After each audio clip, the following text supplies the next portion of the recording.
2 minutes et vous êtes toujours en direct sur Boursorama et TV Finance et nous allons justement prendre le pouls de la Bourse de Paris à son ouverture avec Eric Seban, trader et coach chez Perceval Finance. Bonjour Eric.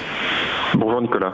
Alors la Bourse de Paris ouvre ce matin en hausse, plus 0,72% à 5462 points. Quelle est votre prévision pour aujourd'hui Eric ? Donc ça ne baissera pas fortement, avec un gap de plus, ça fait le deuxième depuis vendredi, donc la pression reste toujours sur les vendeurs, elle s'accentue même. Par conséquent, si jamais on a un retracement, ça sera une porte de sortie pour ceux qui sont à l'envers récemment.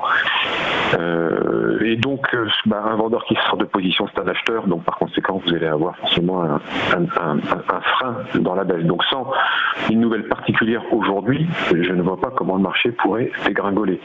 D'autant que de toute façon, c'est vrai pour aujourd'hui, et puis c'était vrai la semaine dernière encore, lorsque on commentait le marché, sa progression, le rythme de sa progression, l'amplitude de sa progression, le fait que nous étions justement mercredi dernier avec la formation d'une deuxième épaule, d'une épaule tête épaule, figure classique de retournement de tendance, qui pouvait annoncer une baisse importante en rupture de 5200, et bien ça pouvait être effectivement, comme je vous le disais, tentant pour des vendeurs de se positionner là. Et bien la figure elle est invalidée le lendemain, le jour d'après, donc terminé, on oublie tout ça, mais il y avait toujours des personnes qui restent vendeurs et qui sont à l'envers. Donc tant que vous avez un marché dans lequel vous avez des vendeurs à l'envers, le marché globalement ne peut pas, évidemment il faut qu'il y ait une proportion relativement importante, et puis il faut également que la hausse soit relativement directionnelle, ce qui est le cas, il y a peu de chances pour que le marché redescende. Donc là pour le moment, rien particulièrement de nouveau. Tout ce qui était anticipé, qui faisait partie d'un scénario principal, est constaté, réalisé. Donc le marché continue sa progression, et en effet, il était bien plus intéressant d'être positionné à l'achat plutôt qu'à la vente, même s'il était tentant de vendre.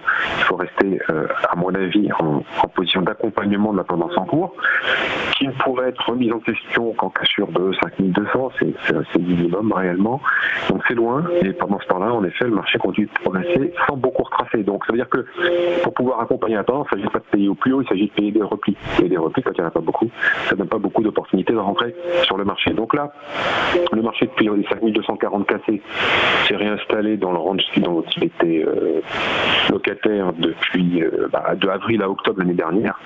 Et puis on s'achemine tranquillement vers la borne haute, vers 5540, 5600, plus haut, sans que, semble-t-il, rien ne puisse arrêter cette hausse. Ce qui est compliqué en définitive, c'est pas tant de pouvoir intervenir sur des replis peu nombreux, c'est de pouvoir continuer à garder dans l'idée qu'il est préférable d'acheter, parce que ça reste la meilleure probabilité, mais acheter tout en haut quand vous voyez que le marché lui monte sans qu'on sache vraiment pourquoi, parce qu'en définitive sur le point fondamental il n'y a pas de visibilité, il n'y a pas plus de visibilité la semaine dernière qu'il y en avait il y a 15 jours et qu'il y en a depuis hier. Donc pour le moment, ce qu'on peut déduire, c'est que les opérateurs ne sont pas liés à acheter par conviction ou optimisme long terme. Voilà, ça c'est déjà la première chose qu'on peut garder à l'esprit. Donc vous avez surtout un marché qui évolue essentiellement sur des contraintes techniques, à la hausse bien sûr, contraintes techniques on va dire par exemple pour les gérants qui sont quand même des gros faiseurs, ils interviennent principalement à la marge, ils sont obligés d'investir des liquidités, donc bon ça c'est réglementaire, ils sont obligés de le faire, ils achètent quand ils peuvent le mieux possible, et puis ils doivent également coller au plus près de la production de l'indice, ça c'est une autre contrainte. Et puis vous avez également la contrainte des vendeurs qui sont à découvert, qui se font traîner, qui sont obligés à un moment de sortir de position parce que soit ça atteint le niveau auquel ils ont prévu de sortir, qui invalide leur scénario, soit parce que ils se font liquider parce qu'ils n'ont plus assez de couverture. Donc ça c'est technique. Donc c'est difficile dans un marché qui est arrivé par des contraintes techniques dont on ne connaît pas évidemment tous les détails, de pouvoir acheter sans se poser de questions. Et pourtant c'est ce qu'il faut faire parce qu'on voit bien que vendre à découvert n'est pas une bonne option. Du coup Eric, une tendance à la hausse prévue pour aujourd'hui, sauf si on venait à casser les 5200 points. On va pouvoir suivre cela. Oui. C'est même pas envisageable pour aujourd'hui, ça n'arrivera pas. Pas envisageable pour aujourd'hui, donc on reste en tout cas sur une tendance à la hausse. Merci beaucoup Eric Seban pour votre analyse. Je rappelle que vous êtes trader et coach chez Perceval Finance.